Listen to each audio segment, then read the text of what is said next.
My aunt arrived with thunder. Not the kind that comes with rain. The kind that comes with opinions. The kind that enters a compound and rearranges the air. The kind that looks at your life for 5 seconds and says, "No. We are fixing this." Her name is Grace. But nobody calls her gentle. They call her the African American Thunder. And I am Ngozi, the niece who survived her visit. I grew up in a quiet African town where respect is spoken softly and elders are answered with nods, not explanations. Here, we believe silence can say yes, I hear you, and I will think about it, all at the same time. We greet before we talk. We observe before we act. Then one morning, my Aunt Grace landed from America like a walking announcement. She hugged everyone. Loudly. She talked to elders like equals. Confidently. She asked questions nobody here would dare ask out loud. And she did not whisper. Ever. The very first thing Aunt Grace said after dropping her bags was, "Ngozi, why is everyone walking like they are apologizing to the ground?" I blinked. "This is just how we walk." She frowned. "No, ma'am. This is not walking. This is negotiating with gravity." Then she clapped. Yes. Clapped. And said, "From today, we walk like we have somewhere important to go." The chickens scattered. The neighbors stared. I wanted the earth to swallow me gently. Grace tried to cook. She saw pepper and said, "Oh, I can handle spice." We watched quietly. 10 seconds after tasting the soup, she started breathing like she was in a marathon. Tears ran down her face. She refused water. "I'm fine," she said, coughing violently. "This pepper just has character." I laughed so hard I cried. She pointed at me and said, "You think this is funny? I raised your mother." I laughed harder.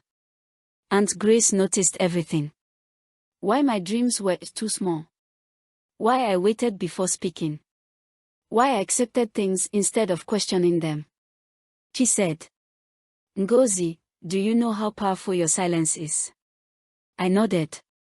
She continued, "Well, stop using it all the time." She made me speak up at family meetings. She made me ask for what I wanted.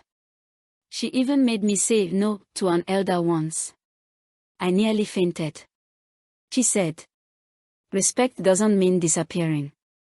That sentence shook me. One night, I finally asked her, "Why are you so bossy?" She laughed. Then she went quiet. She told me how she grew up African American, how her ancestors were taken, renamed, silenced, erased. She said, "When your history is stolen, you learn to speak loudly so you're never invisible again." That night, I understood. Her thunder wasn't arrogance. It was survival. I taught her patience. She taught me confidence. I taught her how to listen between words. She taught me how to stand inside my voice. We argued. We laughed. We learned that African and African American stories are not opposites. They are chapters. Written in different places. By the same hand. Before Aunt Grace left, there was a family gathering. She stood up, uninvited, and spoke. My heart stopped. But she surprised everyone. She praised our traditions. She honored our elders. Then she said, "Your silence is powerful. But power deserves direction." Nobody argued. Because it was true. When Aunt Grace left, the house felt quieter. But something in me was louder. I walk differently now. I speak differently.